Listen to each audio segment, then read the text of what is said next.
Tendre ennemi, chapitre 2. Roland sortit de la baignoire et noua une grande serviette sur sa poitrine ferme et ronde. Elle se regarda dans le miroir et soupira.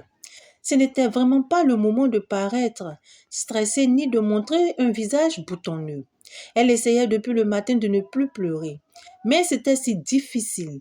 Petite dernière d'une famille disloquée, elle avait vu son père reporter sur elle toute son affection. Et elle n'arrêtait pas de se dire qu'avec lui, c'était une partie d'elle-même qui partait.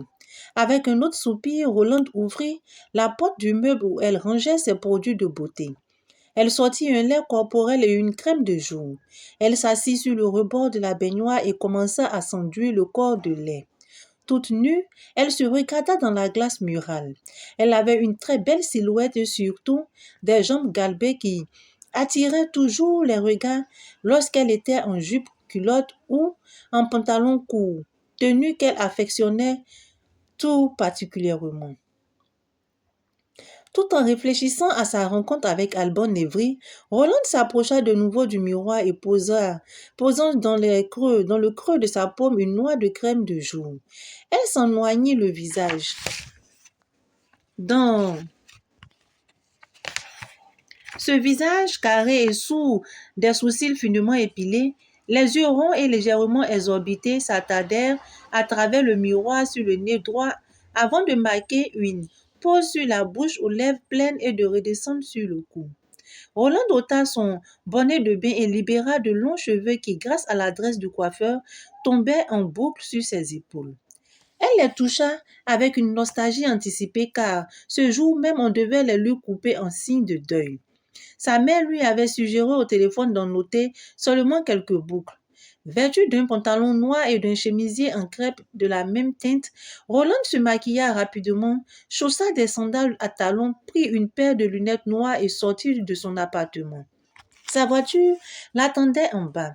Elle se glissa au volant, ravala quelques pleurs et démarra.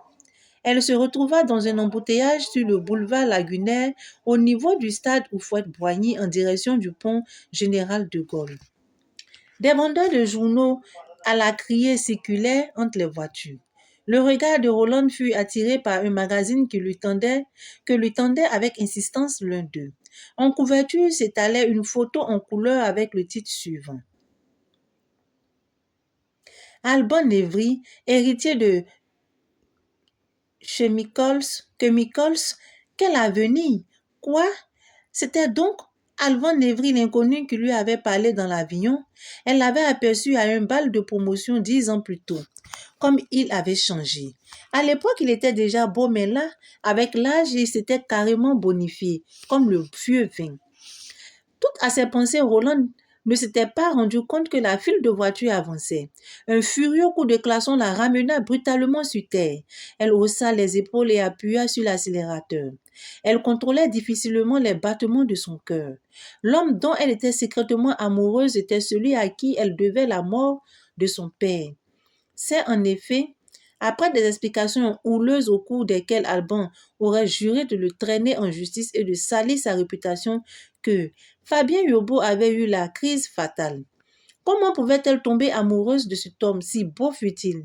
Des larmes de rage contenues et de désespoir roulaient sur les joues de Roland. Tomber amoureuse de l'assassin de son père à peine débarqué des États-Unis, quelle malchance!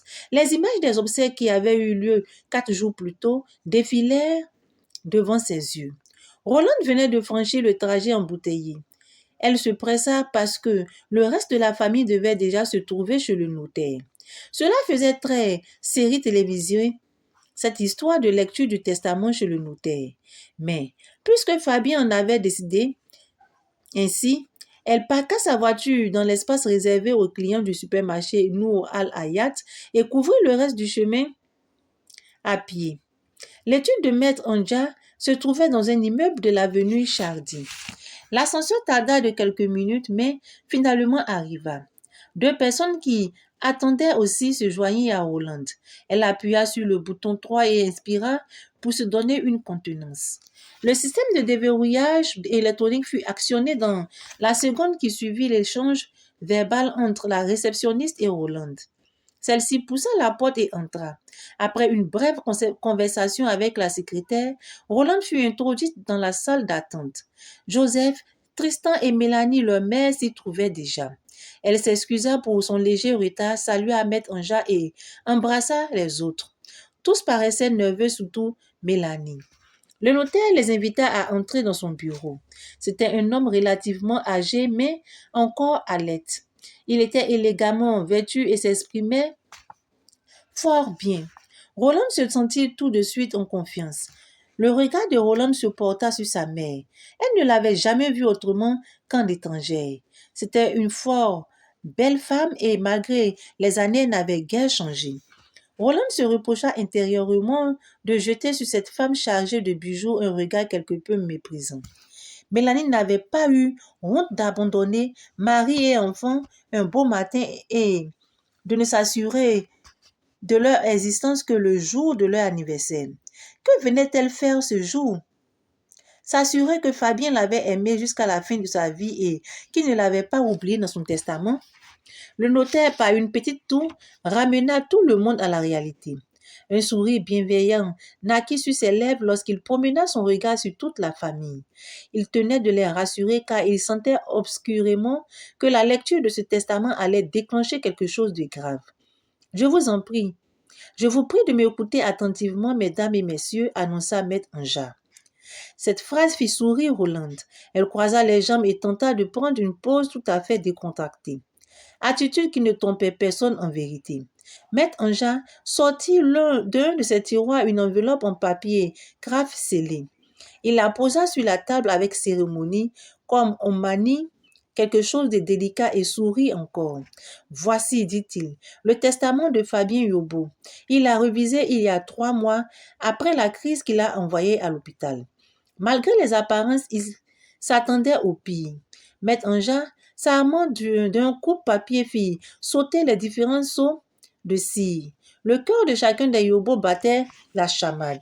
Joseph, qui semblait l'héritier tout désigné, craignait encore quelques coups fourrés de son père avec qui il ne s'était guère entendu sur les modes de gestion du groupe dans les derniers temps. Tristan, lui, ne s'en souciait guère. Pour lui, il n'y avait pas de danger. Il devenait seul maître à bord de Radio One. Mélanie se demandait encore pour quelle raison Maître Anja l'avait convoqué. Bien sûr, c'était en fonction des dernières volontés du défunt, mais tous leurs enfants étaient majeurs et depuis son départ puis son divorce d'avec Fabien, elle pensait qu'il n'avait plus aucun lien à partager. Roland, elle, avait peur. Lorsqu'elle avait rencontré son père pour la dernière fois, celui-ci lui avait fait comprendre clairement qu'il comptait sur elle pour prendre la relève quand il ne serait plus de ce monde. Elle en avait ri et lui avait rétorqué qu'ils avaient le temps d'y songer. Pourvu que cela n'ait pas déjà été couché sur papier au moment où il en parlait, ses frères la tueraient. Voici le contenu du testament, déclara le notaire. Moi, Fabien Yobo, saint de corps et d'esprit, lègue à mon fils Joseph presque 2000 et tous les titres qu'englobe cette société. À Tristan, je laisse Radio One, avec l'espoir qu'il saura en faire une FM incontournable dans le monde de l'audiovisuel ivoirien. À Roland, ma petite dernière, je lègue Originals. Tous mes biens, immobilier, actions, plantations, etc., seront équitablement repartis entre mes 3 enfants. À Mélanie, que j'ai épousée par amour et qui est la mère de mes enfants, je lègue la villa dans laquelle je vivais jusqu'à ce jour, que cela soit son pied à terre si jamais elle décidait de revenir au pays, ainsi que le cadeau que je prévoyais de lui offrir pour notre 10e anniversaire de mariage quand elle s'en est allée. Une rivière de diamants dont je tairai le prix. Quant à la direction du groupe Yobo Eco International, elle sera assurée par Roland. Ma fille bien-aimée, celle en qui je sens les qualités requises pour assumer une telle tâche. Mes enfants, peut-être n'ai-je pas été un père selon votre cœur, mais sachez que je vous aimais beaucoup. C'est pour cela que je ne vous ai jamais imposé une belle-mère. Soyez heureux. Gérez bien le peu que je vous laisse. Mélanie, tu m'auras beaucoup fait souffrir, mais je te pardonne. Sois heureuse avec ton banquier suisse. fait à Abidjan le ... 1900... Maître Anja fit circuler une copie du document afin que chacun voie et reconnaisse l'écriture et la signature de Fabien Yobo. Aucun doute là-dessus, c'était bien de sa main. On fit passer une deuxième copie dactylographiée, celle-là, et portant la signature de Fabien Yobo. Un silence à couper un couteau avait suivi la lecture du testament. Roland se leva la première et sortit en sanglotant. Ce testament était la preuve irréfutable de la préférence de son père pour elle, mais c'en était trop lourd comme responsabilité sur l'ex. Comment arriverait-elle à s'en sortir? Tant bien que mal, elle reprit le chemin du parking pour récupérer sa voiture. Elle se souvint alors qu'il lui fallait un ticket du supermarché pour pouvoir sortir. Elle essuya donc ses larmes et remettant ses lunettes, s'engouffrant dans le magasin. Encore secouée, elle ne vit pas l'homme qui traversait l'allée latérale juste devant elle. Leurs deux chariots se heurtaient avec une telle violence que certains articles tombaient du chariot de l'homme. Leurs yeux se rencontrèrent. Leurs yeux se croisèrent. Roland Yobo et Alban Névry se dévisageaient quelques secondes et spontanément se baissèrent pour ramasser ce qui était tombé. « Encore vous » s'écria-t-elle, semblant s'énerver. « Eh oui, Roland Yobo, je suis Alban Névry et vous n'avez pas fini de me voir. Pardonnez-moi mon étourderie, fit-elle en riant, alors qu'elle récupérait une plaquette de beurre sous un présentoir, à une seule condition, que vous acceptiez le dîner avec moi. Vous n'y pensez pas, je suis en deuil, et moi donc. Elle ne put s'empêcher de rire. Il savait déjà qui elle était et voulait l'inviter. Se rendait-il compte du caractère indécent de sa demande? Ils se relevèrent et se séparèrent. Lui allant à la caisse, elle continuant son chemin vers les rayons du fond. Alors, demanda-t-il au moment où elle allait disparaître de sa vue. Je suis désolé, mais c'est non. Ah bon? Je vais déposer une plainte contre vous pour agression à chariot armé. Roland éclata encore de rire et continua son chemin. Alban Névry n'était pas seulement beau, il était aussi drôle. S'il y avait quelque chose dont elle avait toujours rêvé, c'était bien un homme qui l'amènerait à rire. Ne tenait-elle pas là la chance de sa vie? Hélas, il était l'ennemi et ses frères les triperaient s'ils apprenaient qu'elle sortait avec Alban Névry. Pendant ce temps, Mélanie et ses fils avaient repris le chemin de la villa familiale. Joseph ne décolérait pas. Il avait travaillé avec son père, acceptant de lui 1001 humiliations pour se retrouver aujourd'hui sous la coupe de Rolande, sa petite sœur, celle qu'il avait fait sauter sur ses propres genoux. Ça, jamais. Il allait céder l'affaire et partir pour le Canada avec sa famille. Il caressait ce projet depuis 2 ans ou 3 ans. Déjà, mais Fabien l'en dissuadait à chaque fois, prétextant vouloir se reposer sur lui. Ornella, sa femme, l'avait pressenti. Elle lui avait conseillé de ne pas croire en son père, mais lui, pauvre idiot, pensait qu'elle avait tort. Il imaginait déjà c'est « je te l'avais bien dit ». Et c'est « qu'est-ce qu'on va faire maintenant ?» dès qu'il lui livrerait la teneur du testament. Tristan prenait plutôt la chose avec bonhomie. Peu lui importait tout cela car il avait toujours rêvé de travailler dans un organisme international et n'eût été le refus de son père, il serait au département communication de l'une de ces structures. Mais tout n'était pas perdu. Il pouvait encore bénéficier du piston du président de l'Assemblée nationale dont il épouserait bientôt la nièce. Oui, pourquoi ne pas mettre Radio One en gérance et laisser l'entreprise sous la responsabilité de Roland? Elle verrait bien que ce n'était pas du gâteau et ce que son père chéri lui avait légué comme tâche. Elle verrait bien que ce n'était pas du gâteau ce que son père chéri lui avait légué comme tâche. Mélanie, qui avait beaucoup pleuré, se réjouissait intérieurement des cadeaux somptueux que Fabien lui avait laissés. Bien sûr, elle se réprimandait de n'avoir pas été l'épouse qu'il avait vue en elle, mais elle n'y pouvait rien.